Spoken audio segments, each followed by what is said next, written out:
Television Nigeria. Good morning, Nigeria. Good morning, Africa. My name is Messi Joe.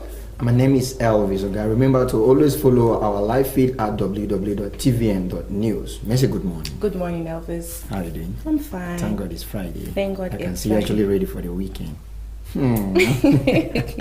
So today, I think they're going to be auctioning cars that have been impounded by Wike. If there's one thing that River State governor is being known for and is being commended for is his doggedness, like the way he goes about doing things, even though people might want to see maybe a dark side to it to an extent. But trust me, he means well for the people. He means well for the people, and that's the kind of treatment we want sometimes for us to do the right thing. I'm telling you, I feel if it's going to be something that they will do for the whole of Nigeria, I wouldn't mind it, because he's saying that some people do not understand the severity and the seriousness of this virus. They think it's still child's play. They think that there is no coronavirus. So these are the measures he's putting in place. He impounded about 20 vehicles, yes, from violators, people that are still moving about from lockdown, and some supposed VIPs were also arrested because they kept moving about with their police escorts despite not being in part of the essential duty workers. I think what we are seeing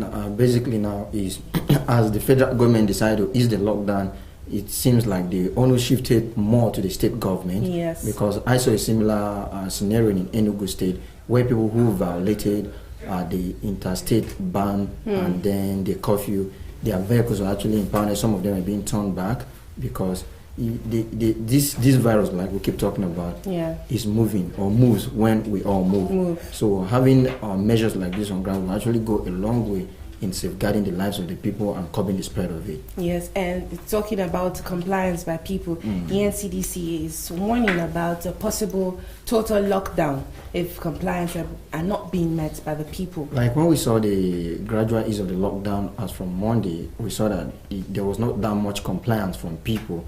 But on Tuesday, we saw a better approach to it. But was there really a better approach? Yes, like in Lagos precisely.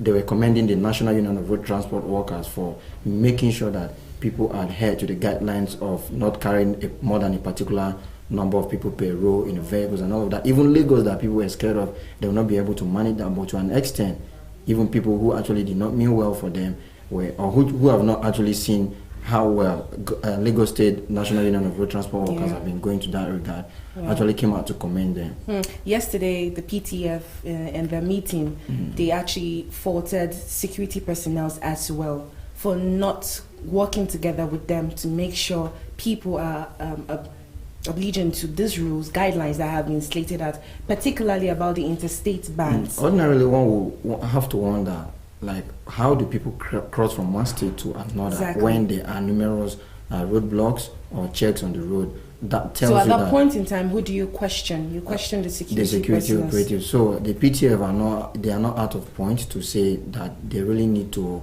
call these security personnel because they are not happy. They understand the gravity of this. It's and it's escalating. more like jeopardizing the effort. And recall that Mr. President, during his last address to the nation, he was talking about we wouldn't want to compromise the gains we've recorded so far by the lockdown. So if everybody's not doing his or her bits and pieces, trust me, we'll have to slip back to what we're trying to now avoid. We have 381 new cases in Nigeria. The highest in ever a single day. In a single when day. we got 190 something, we thought it was the highest. But then, seeing 381 and then 183 alone in Lagos State. It's something that is beyond. Now people are asking, if now the figures going up higher and higher, and then they bring a total lockdown again, will Nigeria be able to handle it? You see, if you look at it from the health implications of it, you have to look at it from the economic implications of it. But it's like I said the other day, it's more of a situation being caught between the devil and the deep blue sea. That's why we have to strike that balance, and we keep telling or talking to the citizens of the country that we have to place that responsibility on ourselves to say that we just adhere to this guideline just for our own safety. Exactly. I think that's where Wike comes in. He's saying, I know my people are suffering. I know the people are suffering, but this is for our own good. We have to fight this war in front of us, which is the pandemic coronavirus. Trust me, I like the way the various state governors are actually handling this now. Like even in Kogi yesterday, NCDC officials who were there to monitor were asked to go into quarantine for 14 days before they could step onto the field and do their work. Wike actually declaring a total lockdown, even with the gradual ease of the federal government lockdown, and he was going about by himself to monitor how people actually obey or are complying to the lockdown. Yeah, and the Almajiris that are still being deported from one state to another, the complaints are going on now in the east, the west, about Almajiris. Precisely. Exactly, about the Almajiris trying to cross to their own borders. So it's cause for worry because the NCDC has come out to say that this movement of the Almajiris from one state to another is still violating their guidelines. So if the state governments are not obliging to what even the NCDC is saying, how do the people now even follow what the NCDC too is saying as well? That's one serious issue. Very serious issue. We have to deal with, like, in as much as we're trying to see how well these virus state governors are trying in their best, we still have to look at it inward from these authorities as well to see that, okay, the movement of these Almajiris from one state to another, it's been halted. I actually saw yesterday when a particular governor from the northern part of the country was talking about the north is ready to fight whoever is against the move to end the practice of having Almajiris on the street. We have to even look at it from the angle of child labor. Yeah. Having these kids who are supposed to be in school on the street is an abuse. Very big abuse. Yes. And the government sees them and they pass with their convoys every now and then and they see them on the streets. That's why the initiative of former president, Goodluck Jonathan, actually Nigerians had been so endeared to it when he built the Almajiri schools. Yes. But we've not been hearing much about them these days. These days. Like we were talking about yesterday, how it is important for people to be in school. So these kids are supposed to be in school. When you leave them out there, I think it's high time we made not educating kids a crime, so that parents who are actually pushing these kids on the street can be made to answer for this. Yes, and the NCDC, they have said, they're giving an advice that the face mask is just an added layer of protection. It's not primarily like a big base protection against COVID-19. It can protect you fully against COVID-19. And I'm sure people are not really fully aware of that. He still advises the 2 meter apart distance from anybody that is coughing or any other person. He's still advising social distancing regardless of using the face mask.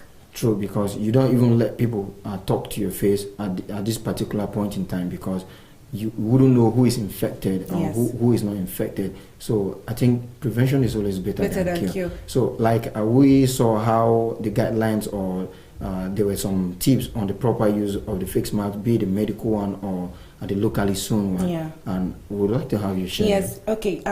The following groups of persons are advised to wear medical face mask instead of cloth mask, because we have the medical face mask and the cloth mask, which is the Ankara, the black ones, and all the rest. Now, healthcare workers and those caring for the ill should always still use their medical mask, not the cloth mask. Those experiencing respiratory symptoms like coughing and sneezing, the elderly, and those with chronic medical conditions. Those are the people that shouldn't use the cloth mask, rather they should use the face mask. And even using the cloth mask, which is actually reusable, there are some tips on how best we could use them to to manage the situation at the moment, where you have to make sure at the first use you have to be sure that it is washed already and it is clean, and then before you touch it you have to apply your hand sanitizers, or even if you can't wash your hand. If you cannot wash your hand. These are those necessary things we need to take to heart. Interestingly, when everybody is trying to look at how they could further enforce the lockdown, Abia State is letting out everything. Markets, schools, offices, and even creating measures to make the schools now open. And I think they're talking about fumigating their schools before they actually open it up.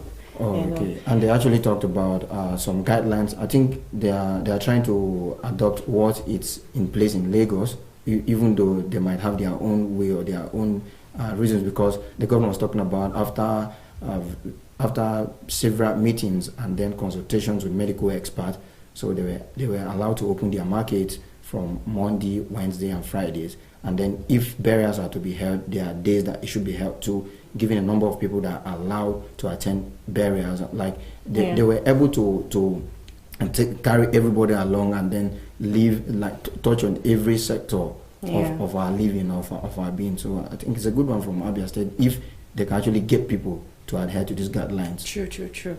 So many measures there, so many measures here, and here. Well, we pray all these measures have been obeyed by Nigerians.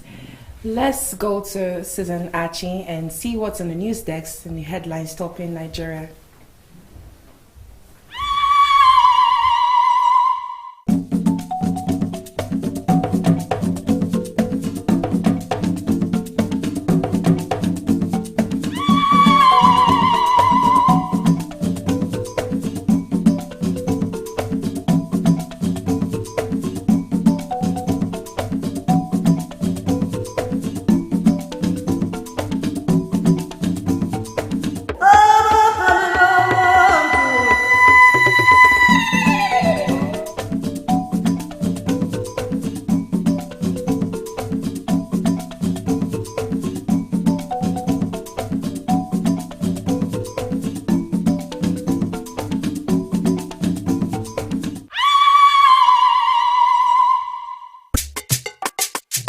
Coronavirus no be our friend, yo. Make we push am comot, yo. Corona, he no be our friend, yo. Say make we push am comot, yo. My country people, you see this coronavirus, no be joke.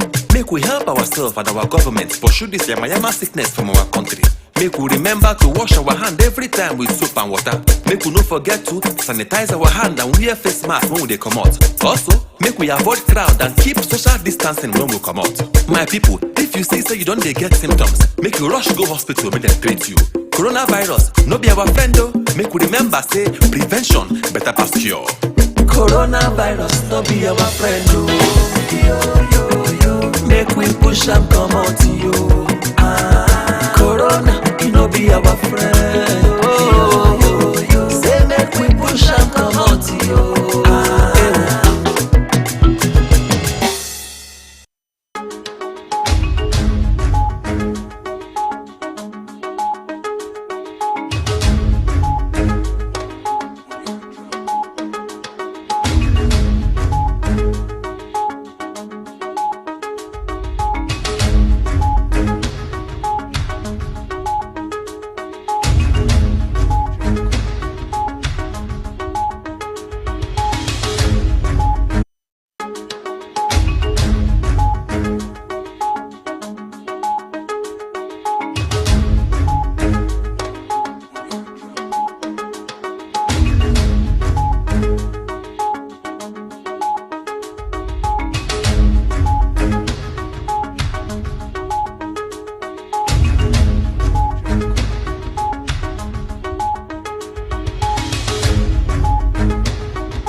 Good morning and welcome to AM News. I am Susan Achin.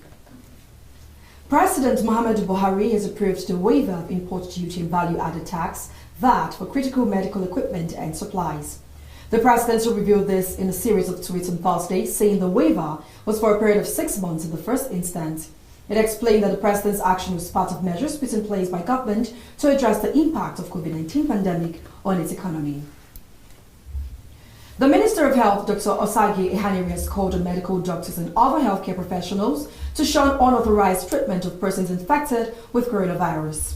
He made the call on Thursday during the briefing of the Presidential Task Force, PTF, on COVID-19 in Abuja, the nation's capital. He explained that the appeal was important to reduce the incidences of health workers getting infected with the disease. Ehanire noted that the government was committed to increasing its capacity for testing for coronavirus cases in the country, adding that 21 laboratories nationwide are now operational for COVID-19 testing. The Minister of Aviation, Hadi Sirika, has stated that the coronavirus pandemic poses a threat that could see over 100,000 jobs lost in the aviation sector. Mr. Sirika noted this on Wednesday at the daily briefing of the Presidential Task Force on COVID-19. He stated that the aviation sector has been dealt a severe blow by the pandemic, noted that airlines have lost nearly 17 billion naira monthly since the operations were grounded as part of efforts to curb the spread of the virus. Nigeria has recorded 381 new cases of the coronavirus, bringing the total number of infections in the country to 3,526. The Nigeria Center for Disease Control (NCDC) confirmed this in a tweet on Thursday. This is the highest number of cases recorded in a single day in the country. So far, 601 people have recovered from the virus and have been discharged, while 107 people have suddenly died. Meanwhile, there is some good news as 48 more COVID-19 patients in Lagos State have been discharged after recovering from the virus, although 183 cases have been recorded in the state out of the 3,526 cases in the country. With the 183 new cases, Lagos State's total confirmed infections now stand at 1,491, and it remains the epicenter of the pandemic in Nigeria, accounting for 42.3% of the country's total cases. Ogun State Police Command has warned residents against compliance with a measure put in place to curb the spread of coronavirus in the state. In a statement on Thursday, the police public relations officer in Ogun, Abimbola Oyeyemi, asked the owners of the commercial vehicles and motorcycles in the state not to carry beyond the required number of passengers. According to him, the command has directed its personnel to arrest any vehicle or motorcycle caught carrying more than the required passengers and impound them. We now move on to the world of business, where the African Continental Trade Agreement, ACTA, is expected to commence from January 1, 2021. This was confirmed by the acting chief trade negotiator and Director General, Nigerian Office for Trade Negotiations, Mr. Victor Lehman, on Thursday. The ACTA was scheduled to kick off on July 1, 2020, but was postponed due to the impact of COVID-19 pandemic. And on the entertainment scene, Nigerian Afrobeat singer Tiwa Savage has announced the title to her new album, Celia, which will be released on the Motown Records. The announcement came yesterday through Tiwa's Twitter account. She tweeted, "Album time, Celia, up next." We'll definitely keep our fingers crossed as we await that one from Tiwa Savage. And that's it on AM News. I am Susan Achin. Good morning, Susan. Good morning, Messi. Good morning, Elvis. How you doing? I'm great. Happy Friday. Same to you. Is that Friday. Yes, okay. And you look gorgeous, by the way. Me? Yes, you. Okay, different governments of the world trying all their best to see that the effect of the COVID-19 is not felt, like President Muhammad Buhari granting tax waiver on import duties and all. Value-added tax. That's a great one from the president. It's good that we see to it that we are concentrating these times. Yeah. You know, a lot of places are shaking and a lot of things are not stable. So we have to find a way. Governments and leaders have to find a way to, of course, lessen the burden on every sector, be it business, you know, the entertainment world, and in every other sector. So it's a great thing. Yeah, talking about entertainment world, Tiwa Savage about to release an album. Yeah, despite the pandemic on ground and everything, we see people trying to still push forward to make progressive moves and all. So that's encouraging. We hope to listen to her album very soon. Of course. She's a big shot in Nigeria, so we look forward to listening to her. Exactly. 107 deaths so far in Nigeria. That just gave me goosebumps. Yeah, Lagos alone recording 183 cases in one day. In a single day. And I definitely believe that the easing of the lockdown has greatly contributed to this. Yeah. That's the truth. How do you control Lagosians? I mean, this is the hustle center of hustle, business activities and all that. Considering the population and everything. And then the movement, the vehicles, those downfalls and how will they... How much? I mean... I think we saw an analysis yesterday when we were trying to look at how the figures looks like before the lockdown was eased. And where after. where Kano State was actually becoming... almost topping. Yeah. And then Lagos cases dropping. But with the ease of lockdown and see the level of non-compliance in Lagos, like you said, it has greatly contributed to this. And to think that Governor Sanwo-Olu is doing so much, Yes. I'm imagining that he wasn't doing that much. What would have been happening? The PTF has actually come to commend him, saying his efforts are highly commendable, which is true. Very true. We've been saying that his efforts I think we should have shown that that footage or a picture of the bed spaces he was preparing for the returnees. Yes. You need to look at them. Like he's really trying, and yet. So are we going back to say that what the NCDC was saying about bringing back this lockdown? But my question is, how easy will it be for them? to keep Nigerians locked down. Are they able to face another lockdown again for Nigerians? I don't think. And then Lagos State is really a cause for worry. 10 staffs alone from the State House. Have already, State House. And well, anyways, the first lady was tested, and it's great to know that she was tested 3 times. In spite of the fact that 3 times. In spite of the shortage of test kits. Yes, and the fact that 10 staff will test in the State House. But anyway, there's more news, and that's why we're going to be going across Africa. Please stay with us.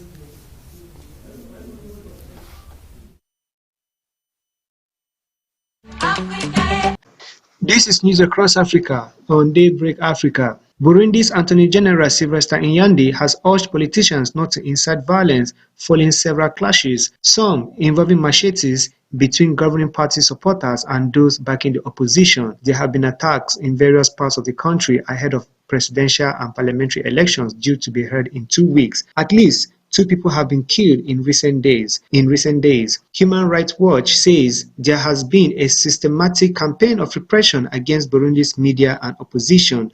Other countries in the region have imposed restrictions on movement because of the coronavirus, but large political rallies are taking place across Burundi. Some 84 Kenyans have arrived in the country's main airports from the United Kingdom and more expected from China and India. The UK now has the highest number of recorded deaths from the coronavirus in Europe. The returnees were screened at arrival at Jomo Kenyatta International Airport in the capital Nairobi on Monday night before being taken to quarantine centers where they will stay for 2 weeks. One of the passengers is quoted as saying that each passenger occupied 3 seats and they wore face masks throughout the journey. They each paid 54,000 Kenya shillings for the Kenya Airways flights. The country has banned international flights and closed its borders crossing as part of measures to curb the spread of coronavirus. The Nigerian Medical Association in Kano in the north of Nigeria says that 1 doctor has died after testing positive for coronavirus. State NMA chairman Dr. Sanusi Mohammed Bala told the BBC that 33 other doctors had also tested positive, but they were in stable condition.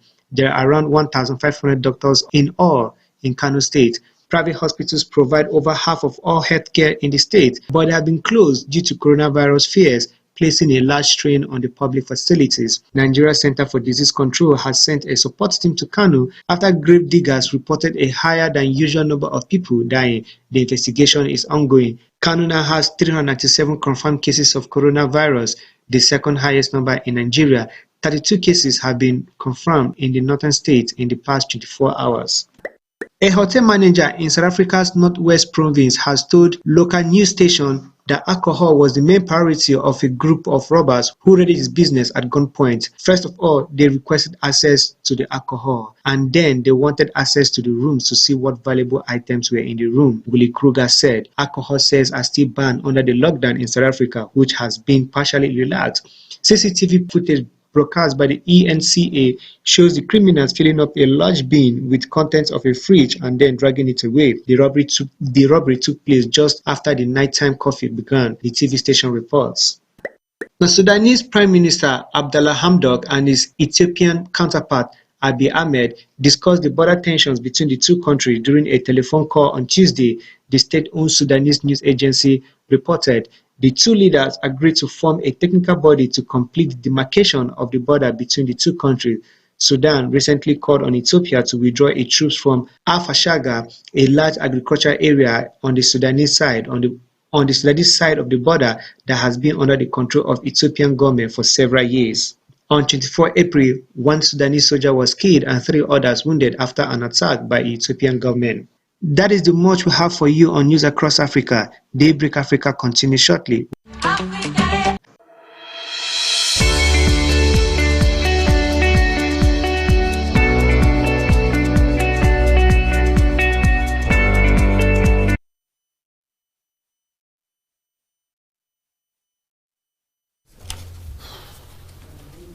So, I was usher in.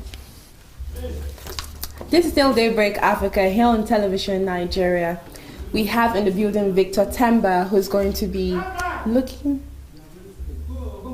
at the newspaper review with us. Definitely. Good morning, Victor. Good morning. I hope you slept fine. fantastically. Feeling well Victor, this good morning, morning. yeah? Good morning. Why are you looking so cute on a Friday like it's on a Monday? Because it's a Friday, you know. It's a Friday. Yes. Okay. So let's go to the newspaper review for today. Today we have for Business Day newspaper, the headlines: in Nigeria, as petrol dollars fade, the chickens come home to roast. Federal government state in dire straits with oil revenues down 80%. Below that, financial stress looms for discourse as collection losses now exceed 70%.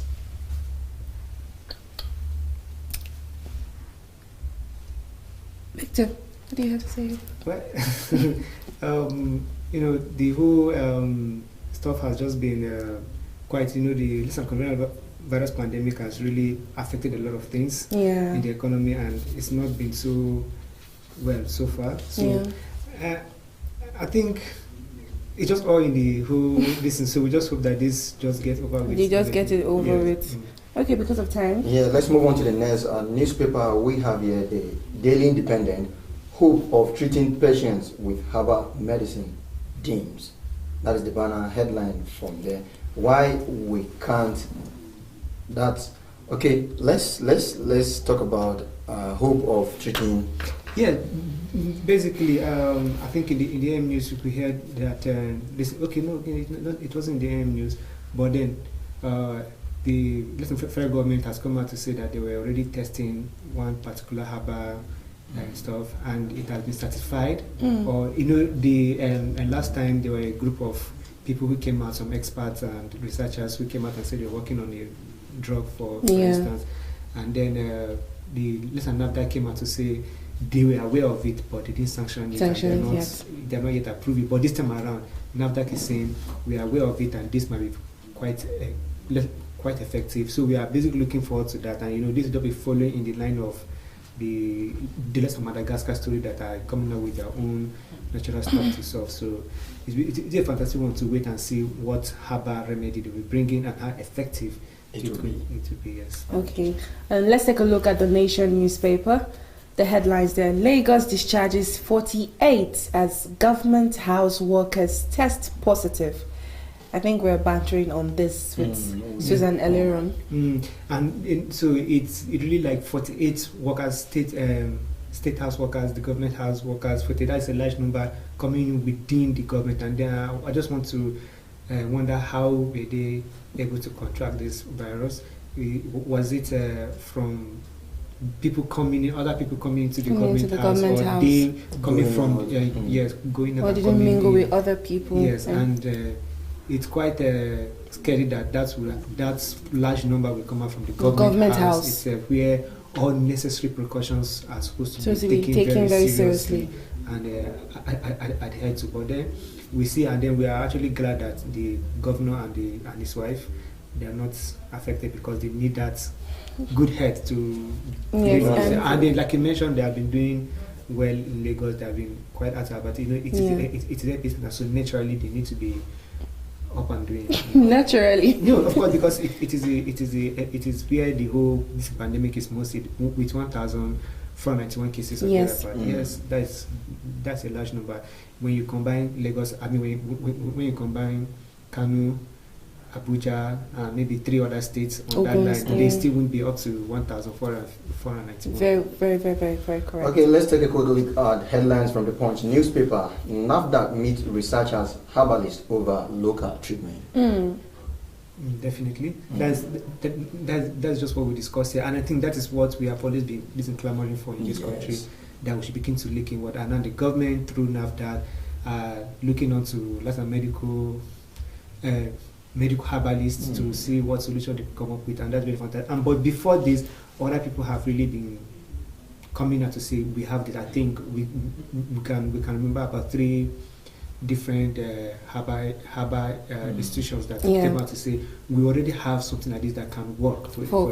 But I think maybe now that they don't really pay attention. But then the funny thing is, these herbal people that came out to say we have remedy, their medicine, their whatever they had were certified by NAFDAC. So it's a surprise that the government through NAFDAC will not take these people serious. So what process of screening, certification did they go through to certify that this product is safe for consumption? You can go ahead. So because I believe that by the time you bring in NAFDAC and say this drug is good for this purpose, and then they look at it, when in this kind of case you then come out to say, oh, this thing that we have can actually cure them. NAFDAC should be look at it that, okay, yes, when we actually tested to see if your formula is safe and whatever, we found out that yes, perhaps it can really work for this, but then it doesn't work that way. So at the end of the day, I'm personally wondering what is then the essence of trying to get NAFDAC approval for stuff like this.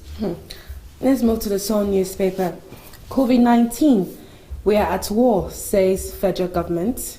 I think almost all the newspapers getting the news for the 10 staffs in the government house in Lagos that has been affected by. Yeah, and I like the fact that the federal government says we are at war. Basically, we are at war. Just at war without the guns and the bombs and the knives. Yes, and everything. But yes, we are at war. And I think that is a one key reality that people need to now begin to realize, that despite the fact that it's a virus, a pandemic, then they really need to take it serious that we are at war, and we need to really, whatever you would do to keep yourself safe in a time of actual war, you need to do to keep yourself this time around. When there is war, you hardly find people going out trying to party, going to the market or doing whatever. They want to stay at home because you don't know, maybe perhaps it's you going out that you might just catch a stray bullet or stray bomb or be at the wrong place at the wrong time and all of that. So people that need to also look at it this way. Yes. Definitely be at war and all of that. That is why there's a lockdown in the first place. Exactly. Okay, let's quickly move on to this day as we have headlines. COVID-19 cases rise to 393 in a single day as federal government expand testing center. And it's very nice one because the federal government said now they have about 21 centers across the country that have the capacity for testing. So that means it will increase less than testing capacity of this. So it means that those states that before now did not have the labs, that they have samples they have to send to Abuja for confirmation before sending back to So now they can quickly do that, and then neighboring state they will also serve as a neighboring state, so it will also increase the efficiency, the timing of testing. But actually they have been running out of test kits as well. But then again, the African Center for Disease Control has also donated some material, so it also include testing kits to Nigeria. So that will also go a long way. Okay, moving to the Guardian newspaper. Southeast, South clamp down on Almajiris relocating from the north. Yeah, definitely. You know, it's already been an issue for about 2 weeks now. Yes. So it actually first started with the northern governors deporting Almajiris from the north to other parts of the country. North, yes. Other parts of the north.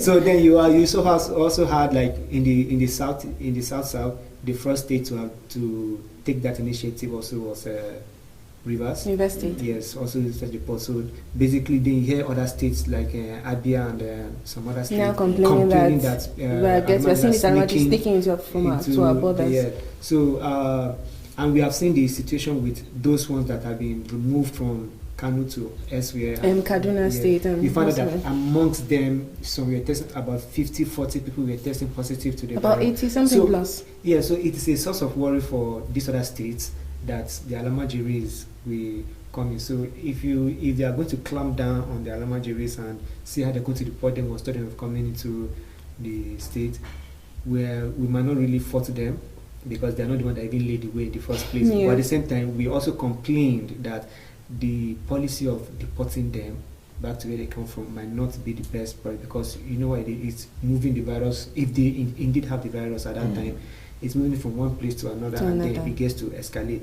So if you can get them, the point is simple. If you can get them, it means you can organize them. Yeah. You can keep them in one place, quarantine them, test those that they need to be tested. Those that test positive, treat them as treat them as much as you can treat. But then, if you are taking measures not to allow another set of these Almajiris coming to your state, that is basically understandable. It's true. We had a case of a particular state governor saying that this Almajiris, my isolation center is not a dumping ground. He made use of that statement because bringing them into the states, they're already battling with their own cases, and then you're talking of bringing more Almajiris into their place. Obviously, the isolation center is not a dumping ground. True, and the issue of Almajiri, I think the bottom line should not be maybe transferring them from one state to another. It should be reuniting them with their families. So what if they are positive, reuniting them with their families? At the end of the day, after the testing, quarantine and everything, that's what I'm talking about. Because basically what they are doing now is just move them from one state and go dump them in another state. So yes, they are not actually particular about what happens to them after dumping them there. If they're positive, what's going to happen? They're pushing the responsibility more to other state governors, and that's not and basically they are also forgetting that these Almajiris are also human beings. They are also citizens of Nigeria. So like when they use that word Almajiri, when they use that word Almajiri to describe them, it looks like these are insignificant people in the society that we don't need to get, that we can easily discard or whatever. Whatever misfortune, whatever situation they find themselves, largely it's not their fault. Largely it's the fault of the people who look down on them at the moment, the government. Because you know what the Disney are in that other part of the country. Education, they are the lowest. When it comes to less than poverty, they have the highest rate of poverty. And so perhaps the governments were doing all that were necessary for them to have done, they won't have this case of Almajiris on their hands. Every this time they will have to work with. So they should be given better treatment as human beings and as citizens of Nigeria, and not just move them from one place to another and consider them to be a burden of sorts. Okay, let's quickly move on to the Daily Times, where we have the banner headlines. Federal government warns against unauthorized treatment, talking about COVID-19 there. Yes, and I think that's what we also spoke about that in the AM news and earlier in the show. So because those people who engage in unauthorized treatment are basically the people that at the end of the day get to contact this virus. So when we get that high figure of health workers being infected, so the minister believes this is from people who engage in these practices of unauthorized treatment. Yes. That's what they're thinking is happening. It's been a nice time with Victor Temba. Thank you, Victor Temba. Have a nice day, Victor Temba. Thank you very much, and Mercy. Okay. Thanks for coming on the show this morning. Yeah. So let's go on a quick break. We'll be right back. This is still Daybreak Africa. The growing outcry across the nation over the welcoming outcome of the COVID-19 pandemic has taken a different turn as the Peace Corps boss, Dixon Akko, waded into the challenges facing Nigerians and called on government to look into it. Dixon noted this when he granted audience to journalists in Abuja, where he pointed out that the government should come up with stronger empowerment scheme as palliative measures that will ensure vulnerable Nigerians benefit to curb the hardship they are facing. He recommended measures taken by the Nigerian government so far in the fight against the virus and urged it to look inwards in finding lasting solutions. Ensure contact tracing. And for that reason, for me, I'll give a pass mark to the federal government, because without the lockdown, it would have been difficult for these people. We even expected the number based on the fact that those who have travel history of recent, they have infiltrated into the various parts of the country, and they have also contacted a lot of people. So the essence of the lockdown now is to ensure that the health management authority, they are able to track down these people for our common good. So for me, it's working. And now when people tend to compare America, European society with ours, there's different peculiarities when you draw comparison. You understand me? For Nigeria, we may not be able to endure for long because the social welfare scheme as applicable to Nigeria here is not the same thing with what is tenable in advanced society. You were being told that in somewhere like in America, people are being given at least 1,000 US dollars to stay at home. When the exchange value of 1,000 US dollars today in Nigeria is about 460,000. So if any Nigerians today, the average Nigerian have 460,000, was told to even stay home for the next 2 months, I think they will be able to endure. But in situation you stay at home and the palliative measure, though we saw it going out, but it actually those who are responsible to take it to the grassroots, are they actually taking it to the grassroots? And that brought about the fundamental question and why Nigerians are kicking against the fact that they cannot continue to stay at home, why they don't have anything to cater for themselves and the well-being of their own dependents. The Peace Corps boss called on Nigerians to support the efforts of government in fight against the pandemic and follow safety measures in order to end the spread of the disease bedeviling the nation. The Nigerians must know that you don't gamble with whatever have to do with life. Are you me? As such, they must be very cautious with the where they go to. Even our coming to office today, the senior officer will still sit. The categories of junior officers that we don't know their location, where they are coming from, we may excuse them because they are not mobile. Who knows the kind of public vehicle they will enter and who they will interact with. So I want to tell Nigeria, this has nothing to do with Mr. President, it has nothing to do with the minister or those charged with the responsibility of ensuring that government policy as regards to the current challenges and reality is enforced, but it has to do with our personal hygiene, our personal safety. So Nigeria must adopt a very cautious approach in going about despite going about their life. In Abuja, Agena Moses, Television Nigeria.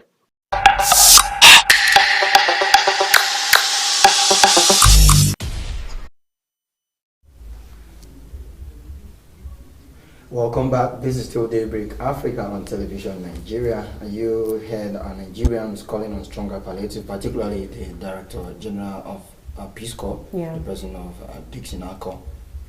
What do you think about palliatives? You were asking if palliatives should be talked about. Should still be talked about now, even when the lockdown is easing. And then I think I have answered my question back by myself, because I think it's true. Not all duty has been released. Not everybody is meant to be out. It's the federal, the government workers, the bankers, and some other sectors. But normally, if we are really obeying the guidelines, other persons are not. There are some persons are not meant to be out, like probably the saloon, Salah, all those kind of persons. Yes. Now, those people, I think that's where the palliatives still come out, because some people are still in lockdown that cannot go out for their businesses. So I think palliatives are meant to still be further reviewed by the federal government. More palliatives should be extended to the vulnerable and the poorest people in the society. I don't even consider it like out of place if these palliatives are being given, because even before the lockdown or the COVID-19, government have been extending that hand of fellowship to the downtrodden and people considered to be the poorest of the poor. So it's never out of place. Yes, it's true. Now, talking about the palliative, I think palliative shouldn't just be the monetary aspect, the food packages. Now, people that are still moving, probably they can give, the palliatives could be in all those protective jars, the masks, the sanitizers, soap, and providing water in communities that do not have access to water. I think that still comes in as palliatives. We need to seize this quick opportunity to appreciate every Nigerian out there that has been doing in his or her own little way to see that he helped people around him or her, actually saw different people actually come out to give this relief to people in their locality. I even saw you giving some reliefs to people. Thank you so much for that one. Okay, let's now go to street and see what Nigerians feel about late President Yar'Adua on the street creed.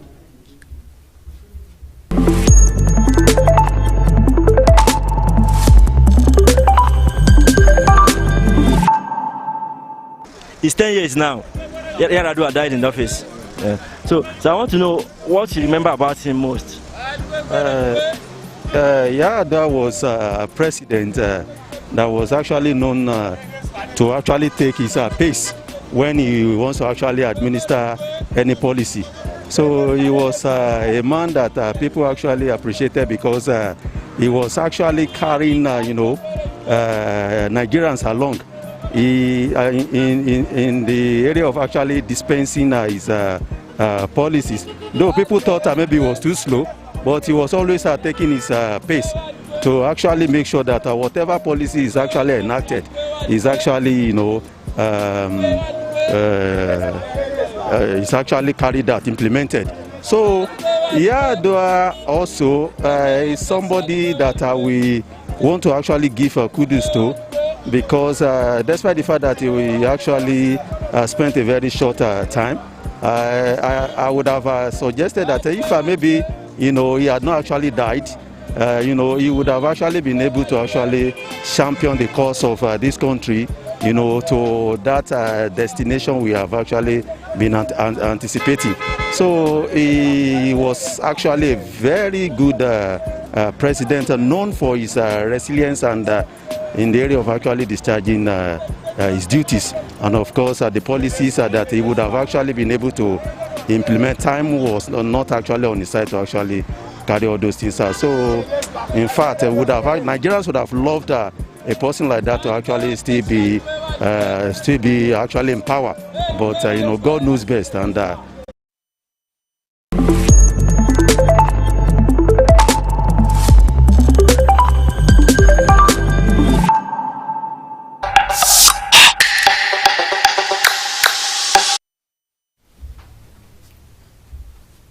Nigerians eulogizing late Yaradua there during for the occasion of his 10th year remembrance. Yeah, quite a lot of comments coming from Nigerians. Yeah, actually, most of people. I think he left a lot of impact in Nigeria, in the hearts of Nigerians, and that's very applaudable. At different leadership position in capacity where he occupied while he was alive, as the governor of Katsina State and the president of the country. 7-point agenda. Yeah, 7-point. Very, very popular agenda. Yeah. 7-point agenda. Okay, let's see Art, Life and Style on Swange Dance. We'll be signing out with that. But for the meanwhile, I'm still your guest. I'm still your presenter, Mercy Joe, and I'm Elvis. Okay, let's do this again on Monday. It's been nice having you.